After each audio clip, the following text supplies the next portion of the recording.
Sa nakaraang video ay nakascore ang ating bida sa kanyang Nuna Dambi ng 2 ulit isa sa hotel pool at sa mismo nilang apartment unit, at pagsapit naman ng kinabukasan sakto na bumisita ang tiya ni Dambi na nakausap ang kapitbahay at nakapagkwento tungkol sa narinig niyang pag-ungol sa kalagitnaan ng gabi at dahil nga sa nasabing iyon agad-agad, na umakyat si tita upang mahuli ang Unit 203 na baka ay maaktuhan niya sa kama ang ating bida na tinatabihan ang kanyang anak. Kaya lang hindi na nga siya umabot na sa halip gayon ang makita bagkus na huli niya ang dalawa na nagsasampay, at sa pagpapatuloy ng ating kwento, hiyang-hiya si tita nang iba ang kanyang makita sa loob ng bahay, si Sungbin naman ay agad nagbigay pagbati sa tagal nilang hindi pagkikita, habang si Dambi ay kalma rin nagsalita na bakit ang kanyang auntie ay napunta dito ng ganito kaaga, kaya tuloy din na alam ni tita kung ano ang kanyang sasabihin matapos magpadalos-dalos.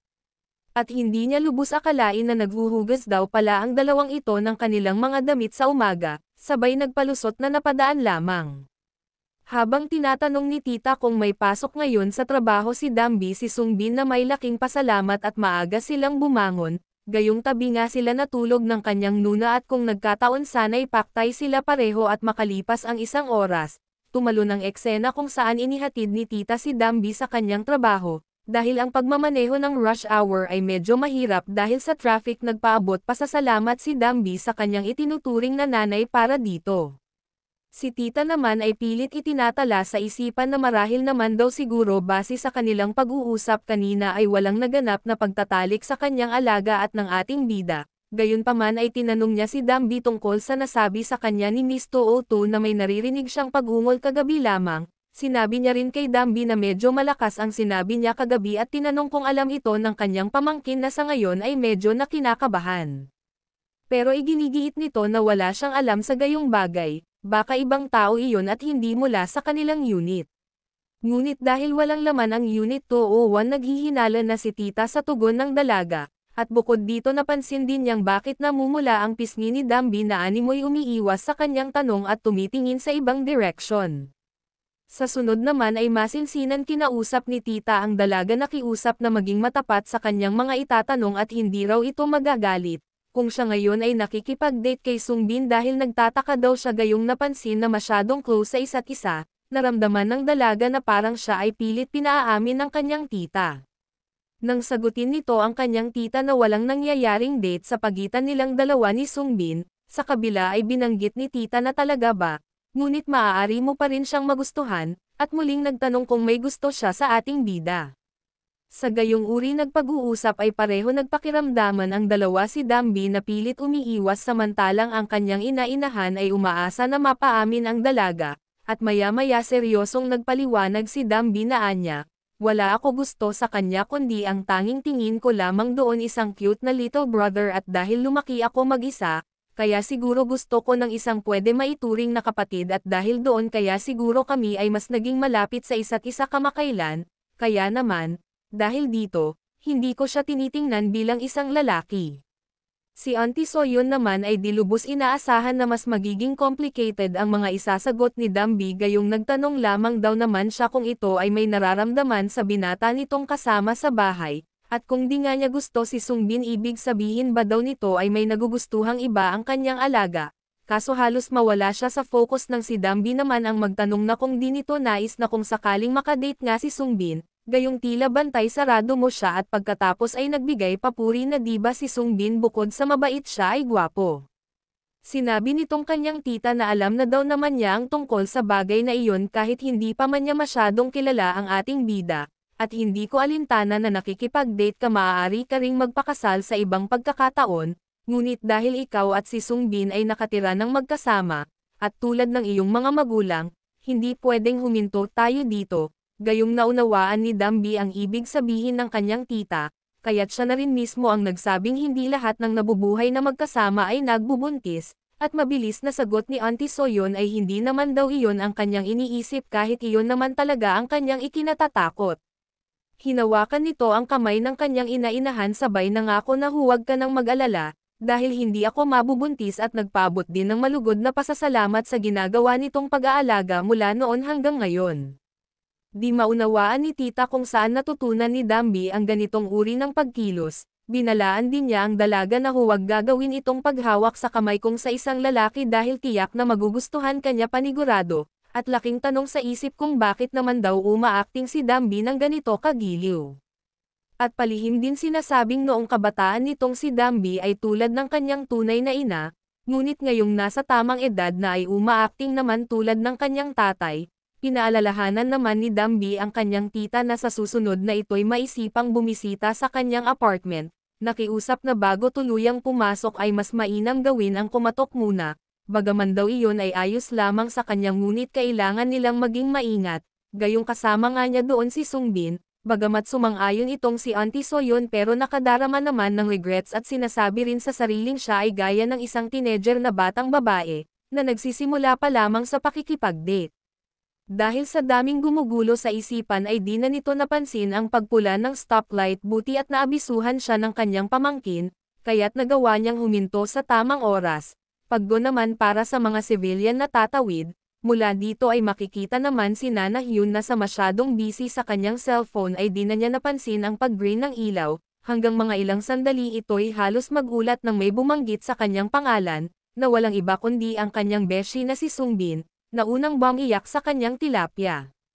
Tinanong nito si Nana kung ano ang inaasikaso, gayong green na ang ilaw at bakit nananatili pa din na nakatindig dito, na mula bigla ang mukha ng dalaga bago umamin na kaya siya hindi pa rin tumatawid ay inaantay niya talaga ang ating bida. Nagpasaring si Sungbin na sinusubukan mo bang ipahayag ang isang bagay na positibo sa unang paningin, pagkasagot ni Nana ng bingo. Muli ay nagsalita ang bida at sinabing mabilis na tumawid tayo sa kalsada bago natin ma-miss ang ating pagkakataon. Kaugnay sa nabanggit ni Sungbin si Nahyun naman ay nagbigay ng isang salawikain na di umano, hindi na natin kailangan magmadali para dito, ang mahalaga ay makatawid tayo kahit sa huling oras. Si Sungbin, napasabi ng wow, na tila raw ang binitawang pahayag ng kanyang kaibigan ay nagmula sa kanilang mastering course ng philosophy. Kaso naudlot ang kanilang pag-uusap matapos muntik ng mabangga ng isang lalaki si Nana, mabuti na lamang at mabilis siyang nahila ng ating bida. Sa pangyayari na ito ay animoy mas nadagdagan ang pag-ibig ni Nana matapos siyang halos kulang na lamang ay yakapin ni Sungbin at para bang nanghihinayang na hindi iyon nangyari. Ayon naman dito sa kanyang kaibigan, kung wala ako dito panigurado ikaw ay bumagsak sa kalsada. Hindi na siya nagbigay ng pahayag bagkus tumitig ng maindayog. Matapos naman nito ay tumalon na ang kaganapan makalipas ang ilang oras kung saan tapos na rin ang oras ng dalawa sa paaralan, at nakita niyang may ginagawang drawing si Nahyun sa kanyang iPad. Sumagot si Nana tuwing siya ay may ekstrang oras idino-drawing niya naman ang mga taong malapit sa kanya. Sa tanong ni Sungbin kung sino ang kanyang iginuguhit ipinakita ni Nana ang obra maestra nito. Napansin niyang tila ay kamukha niya ang lalaking nakaguhit at tinanong ang kasunod kung ito si Dambi. Sa maglaon ay natanto niyang alam na niya kung sino lahat ng nakaguhit gayong kasama dito si Shen Aisol at Kim Miso, dahil mula sa kanyang roommate at dalawa niyang senior ay maganda ang pagkakaguhit, kaya't tinanong niya si Nana kung bakit naman tila ang Nahyun sa obra nito ay parang hindi na pinaglanan ng effort. Ayon sa paliwanag nitong si Nana dahil daw sa kanyang palagay ay ordinaryo lamang siya kumpara sa tatlo, kaya't gayon ang kanyang ginawang pagguhit sa kanyang sarili. Laking gulat ni Sungbin kung bakit nasabi iyon ng kanyang kaibigan gayong wala naman raw iyong katotohanan, at isiniwalat niyang mali ang pananaw ni Nana Hyun. Tumawa lamang naman itong si Nahyun matapos hindi sumang-ayon ang bida sa kanyang naging paliwanag at makalipas ang ilang saglit. Habang naglalakad ang dalawa para umuwi sa kanilang mga bahay nagyaya si Nahyun sa kanyang bahay upang sabay na daw silang kumain ng dinner, pagkatapos ay tinanong ang ating bida kung hilig nito ng pasta. At nitong may tanong ni Sungbin kung ang kaibigan niya ay magaling magluto ng pasta, ipinagmalaki ni Nahyun na kaligayahan na sa kanya ang pagluluto nito, kung saan dapat na lamang raw maupo ang ating bida habang siya ay nagluluto, sabay na itanong kung si Dambi ba daw ay nasa kanilang bahay. Mabilis na tugon ni Sungbin na hindi ako sigurado. Pero kung magbabase sa oras ng kadalasang uwi ni Dambi kung overtime sa trabaho tansya niyang mga 2 oras pa bago siya dumating ng bahay, ngunit naudlot ang kanyang iniisip nang sabihin nitong si Nahyun na parang mainam na muli makasama sa dinner ang roommate ng bida, dahil dito ay muli nitong sinabi ang salitang together, gayong lingid kay Nana, Medyo bad shot si Nahyun kay Dambi matapos magsumbong si Sungbin sa kanyang nuna na siya ay niloko noong sila ay manunood sana ng sini. At nitong nabakas ni Nana ang pangamba sa mukha ni Sungbin kaagad niya iyong pinabulaanan at nagkunwari na kung kanino siya mag-aalala, subalit ang naging sagot lamang ni Nana maski siya ay nagtataka din daw dito, ngunit pareho ang dalawa nagulat matapos ang ilang saglit. Sapagkat sa hindi inaasahang pagkakataon makalipas ang ilang panahon muli silang nagkaharap-harap, si Sungbin na ang inaasahan ay maya-maya pa uuwi ang kanyang nuna. Ngunit buhat noong maging okay na sila ni Dambi pagkatapos ng tampuhan ay hindi na muli nag-overtime sa trabaho, sa pananabik na makasama ang ating bida kaso nakita niya itong kasama ang dating nililigawan. Kung paano magulat itong si Dambi matapos muling makita si Nana, mas hindi makapaniwala ang bida nang maaktuhan siya ng kanyang nuna na kasama ang babaeng inaakala niyang nanloko dito, at kung bakit daw napakaaga nitong umuwi ngayon.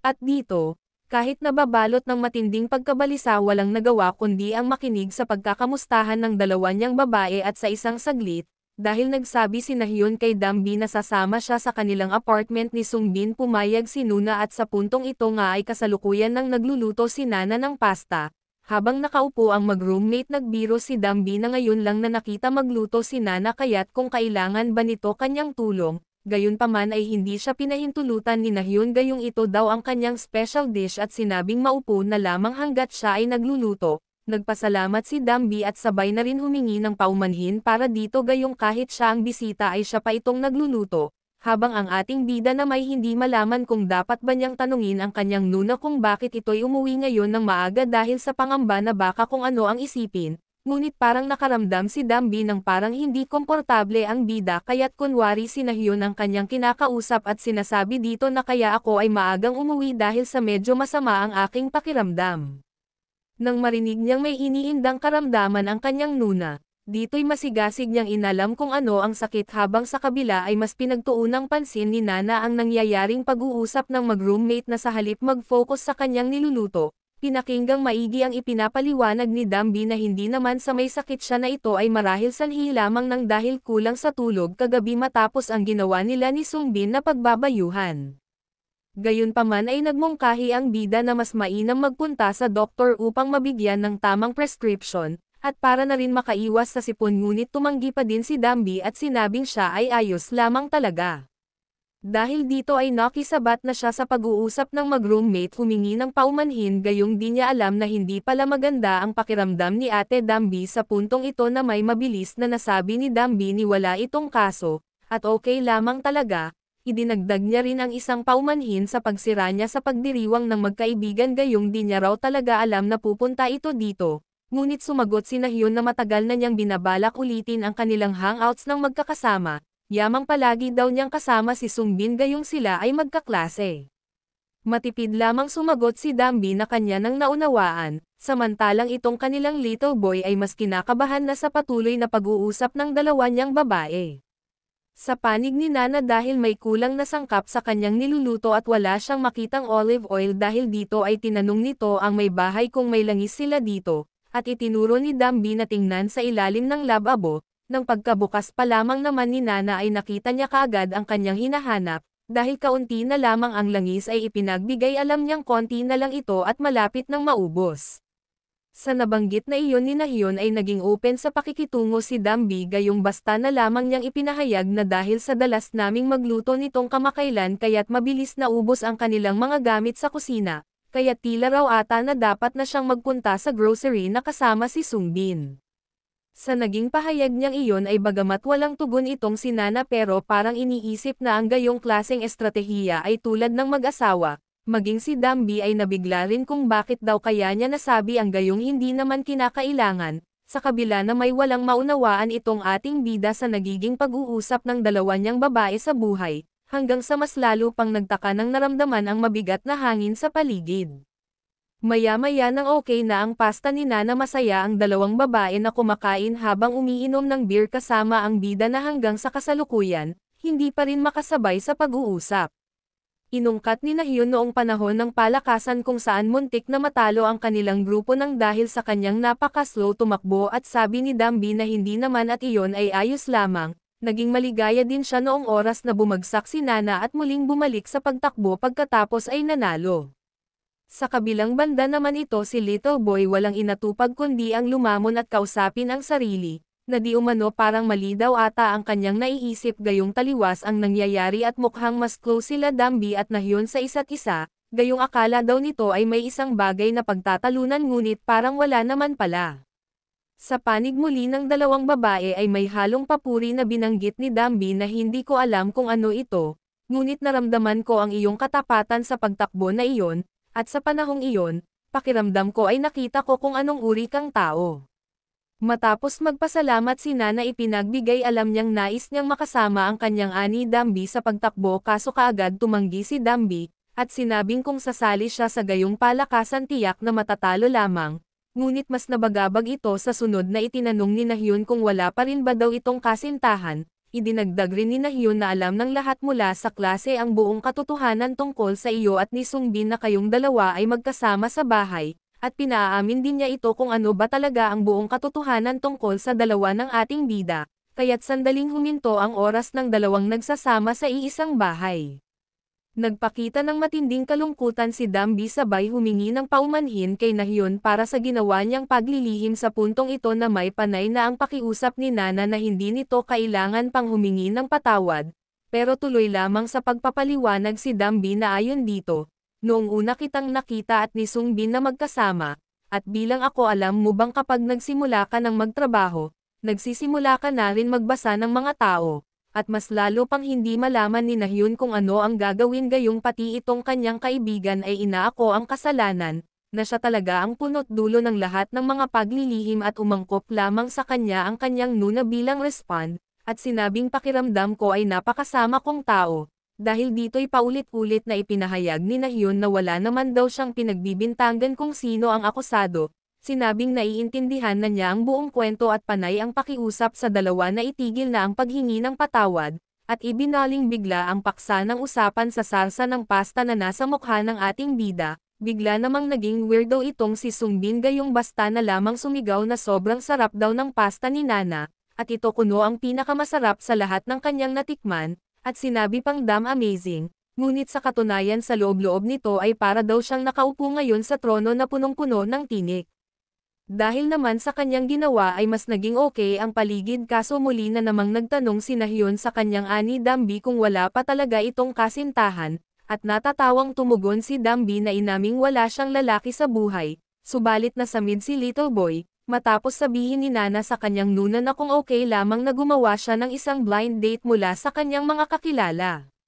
Labis at sabay nag-alala ang dalawang babae si Nahyon ay pinaalalahanan ang bida na magdahan-dahan sa paglamon. Habang si Dambi na may binibigyan siya ng beer, ipinaabot ni Little Boy na siya ay ayos lamang at masyado nga lamang daw napabilis ang kanyang paglamon, ngunit hindi pinalampas ang binanggit ni Nana gayong kahit hirap huminga ay nagawang magtanong kung sino ang balak ipakilala sa kanyang Nuna. Kaya't masigasig na ipinaliwanag ni Nahyon na maraming mga male seniors ang interesado sa iyo ani pagkatapos mong magpakita sa araw ng palakasan, kabilang na ang mga boys mula sa iba pang mga major. Kahit hindi naman talaga interesado si Dambi gayunpaman ay nagulat siya sa naging pagsasalaysay ni Nana, samantalang muling nagtanong itong si Nahyon kung ano daw ang masasabi ng kanyang ani sa kanyang mungkahi kung papayag ito ay hahanapin niya raw ang pinakamainam na lalaki. Dahil dito ay hindi lubos maintindihan ni Dambi kung bakit pilit siyang sinusubukan set up sa ibang lalaki, at pagkatapos walang pag-aalinlangan tumanggi sa alok gayong hindi interesado. At basta na lamang rin ipinahayag na masaya na ako ngayon nakasama si Sungbin kaya't wala pa sa aking plano ang makipagkilala sa ibang kalalakihan, samantala, matapos nito, nagulantang kung bakit naman raw niya nabanggit ang gayong klase, mabubuking tuloy na siya ay umiibig na sa ating bidang pinagpala. Nag-blush ang pagmumukha ni Little Boy matapos marinig ang gayong panayam ng kanyang Nuna, at ito namang si Nuna. Labis pa rin ang nararamdamang guilty kung bakit niya nasabi iyon na parang lumalabas tuloy, na binigyan niya ng indirectly warning shot si Nana Hyon, at para ding sinabing siya at si Sungbin ay talagang close sa isa't isa at bukod doon palihim rin sinasabi ni Dambi ang pagtataka kung bakit ayaw niyang makita si Nahyon na masyadong malapit kay Sungbin at tanong sa sarili kung para na siyang bata. upang makita ang isang batang babae na mas bata kaysa sa akin bilang isang karibal, sa madaling salita, ito ay pakiramdam ng selos. Buti na lamang at medyo mahina makapick up itong si Nahyun na sa halip pansinin ang mga kahulugan ng mga nasabi ng kanyang ani Dambi, ay mas tumutok pa din ito sa mabuti pa rin daw ang makakilala ng isang boys. Ang roommate ng bida dito ay pinasinayahan na ni Sungbin na huwag nang pilitin kung ayaw at mag-give up na lang sa sinusubukan, kaso ayaw pa rin itong gawin ni Nana at sinabihan siyang bakit naman napakabilis nitong sumuko. Sumagot si Sungbin nang sapagkat ang bilis ay isang kamag-anak ng konsepto. Sa napakaangkop at komportable na pag-uusap ng magkaibigan sa kabila ay hindi maiwasan ni Dambi ang kahit paano ay magselos, maya-maya ay nalungkot, dahil di hamak naman na kahit na sino pa daw ang tumingin sa ugnayan ng dalawa ay mas bagay si Little Boy sa kaibigan nito na kaklase. Ngunit sa dami ng lalaki na kilala ni Nana, si Lee Dong-so pa mismo ang unang sumagi sa kanyang unang choices, at humingi sa kasing gwapo na si Sungbin kung ano ang kanyang sa palagay dito, gayong dahil gwapo si Dong-so at maganda naman si Dambi sa tingin daw nito sila ay bagay. Naalala naman ni Dambi kung sino ang kanyang tinutukoy, si Sungbin naman ay nag-isip muna kung ano ang dapat sabihin at naging maingat. Sumagot ito batay sa kanyang mga naaalala na sinabi ng kanyang nuna ukol sa kung paano nito tingnan ang kalalakihan na hindi ba mabasi sa itsura bagkus mas mahalaga pa rin ang may mabuting kalooban. Sa ganda ng kanyang naging paliwanag ay makikitang nagustuhan ni Dambi at magsasalita sana ito para sa karagdagan, ngunit naunang magtanong si Nahyun, kung ano nga ba raw ang ideal man nitong kanyang ani. Matyaga na naghintay si Nana at mukhang sabik sa kung ano ang isasagot, maging itong si Boy Jackpot ay napainom ng alak habang tahimik naghihintay sa ipapahayag ng kanyang nuna. Sinabi na ni Dambi ang kanyang tugon dito na noon ay iba ang kanyang tipo na lalaki pero nagbago na ito ngayon, dahil ngayon ang tipo na niya raw ay ang tulad ni Sungbin o si Sungbin na mismo, tapos sinabi habang nakangiti. Sa puntong ito ay muli na naman nabulunan ang bida sa kanyang mga nalaman at labis na hindi makapaniwala, pati si Nana ay halos gayon din ang naging reaksyon ng may bigla. Si Dambi na may talagang pinangatawanan ang naging sagot ni hindi inisip na bawiin ang kung ano ang naging final answer. Pero sa katunayan ito'y lubos ng nahihiya, gayon paman ay pinanindigan na rin gayong sa likod ng kanyang pahayag naglalaman naman iyon ng ilang katotohanan, na talagang palihim na niyang iniibig ang ating bida. Habang hindi pa rin makamove on itong si Little Boy na may malawak na pagnganga at malakas na pagkabog ng dibdib, ang batang-bata na si Nana ay tila ayaw magpatalo sa tulad nito na talastasan. Gayong alam nyo na rin marahil kung ano ang sasabihin nito na ang tipo din niya na lalaki ay walang iba kundi gaya rin ni Sungbin o si Sungbin na rin mismo, kaya't hindi lubos makapaniwala itong si Dambi, na ngayon na nga lamang nagkaroon ng pagkakataon upang umibig, ngunit sa pagkamalas-malas, ay mayroon pa siyang kakompetensya dito.